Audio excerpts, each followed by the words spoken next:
Following his surprise visit to the West Bank this morning, Secretary of State Antony Blinken is traveling to Turkey as part of his Middle East trip, hoping to keep the Israel-Hamas war from spreading.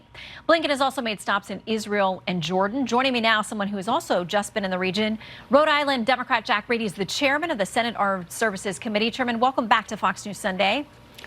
Thank you very much, Shannon. Okay, so Secretary Blinken has just been with Mahmoud Abbas, and we have this readout from the administration. It says the secretary expressed the commitment of the U.S. towards working toward the realization of the Palestinians' legitimate aspirations for the establishment of a Palestinian state. Do you think, though, that that's something that Hamas would allow? Or even if that solution was worked out, would they continue, do you believe, to be about the extermination of Israel as a nation? Well, Hamas is committed to the extermination of Israel. That's why Israel is engaged in attacking, degrading, and ultimately defeating Hamas. What we have to do is not speak to Hamas. They are intolerant. We have to speak to the Palestinian people. We have to give them hope. We have to give them an aspiration so that they will break with Hamas and they will begin to support, we hope, a stable and peaceful region in that whole area. So Secretary Blinken now continues on to Turkey. We talked last week about the fact that they're a NATO ally, but Erdogan is there talking about Israel as an occupier, as committing war crimes. What should the secretary's message be as he visits in Turkey? I think the secretary's message is, first, we cannot let this conflict expand into other areas, and Turkey can play a key role in containing this conflict. Second, I think he can explain how we are trying to advise, assist the Israeli forces so that they, one, are much more strategic and much more precise in their targeting, and two, that they recognize that helping the Palestinian people is not just a good thing to do, it is a smart tactical move, because what you want to do is separate Hamas from the Palestinian people.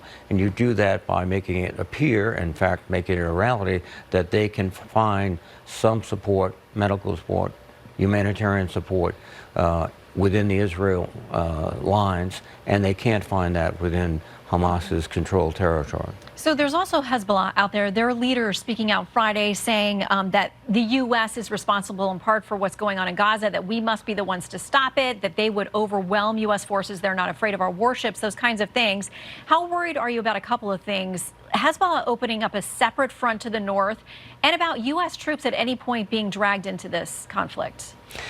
Well, first, the speech by the leader of Hezbollah was not unexpected. Second, we've moved in carrier task force groups to augment our deterrence efforts in the region, and I think they're very conscious of that, particularly our anti-missile capabilities, which are significant and can prevent an attack by Hezbollah on Israel and open up another front. I think also, too, is that we are trying, as I said, to help Israel focus and refocus its efforts to be more precise in its targeting and to give less of a rationale for some people who would attack Israel on political grounds. So you are among those who are publicly saying we do want Israel to be more precise. Secretary Blinken says we've given them advice that a close friend would give them. But keep in mind, this is what we're hearing from a leader of Hamas who talked about the fact that the October 7th attacks were just the beginning. He added this. We must teach Israel a lesson, and we will do this again and again. The Al-Aqsa flood is just the first time, and there will be a second, a third, a fourth, because we have the determination, the resolve, and the capabilities to fight. He went on to say that that means the annihilation of Israel. So should any country be lecturing Israel in any way about how they deal with a group that is truly an existential threat to them? Hamas is an existential threat to Israel. They make no bones about it, as that statement indicates very clearly. And what Israel is doing, appropriately so, is targeting Hamas to degrade it and then destroy it. And we are helping them in that effort. It is somewhat reminiscent of our efforts against ISIS in Iraq. But what they have to do, not only for the complying with the rule of law, but also winning the battle of minds and hearts is to do it in such a way as that they don't or they minimize the harm to civilians. And that's what we're trying to help them with. We want them to get better intelligence. We're helping them with intelligence. We want that intelligence to inform selected targets, precise targets. Want them to use precision-guided weapon systems with smaller diameter bombs so they really hit the people they're going after. And then we want them also to be able to show how not just Israel, but the entire world community wants to provide the basic necessities to the Palestinian people. This would deliver a blow, not just tactically, but also politically to Hamas. And the goal is to end that threat to Israel, which is existential. Hamas does want to destroy the state of Israel. Let's talk about aid, because you heard the speaker at the beginning of the show talking about Israel standalone aid was what he could get passed in the House. That was what the appetite was there. We know it's different over in the Senate.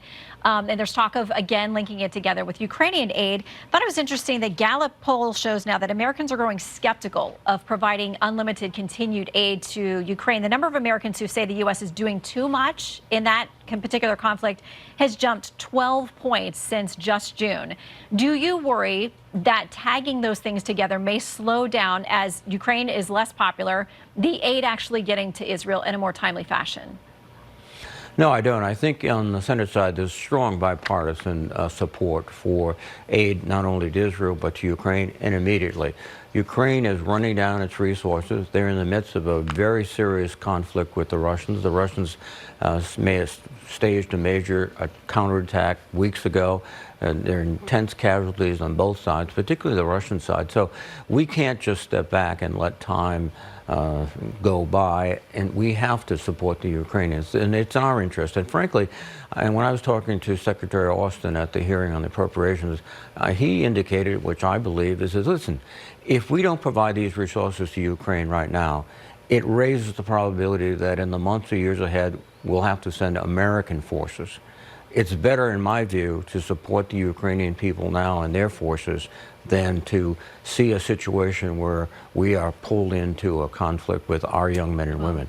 So this is not only the right thing to do, it's I think, a very, very smart thing to do.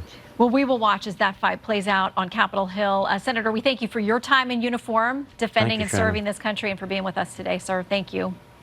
Thank you very much. Up next.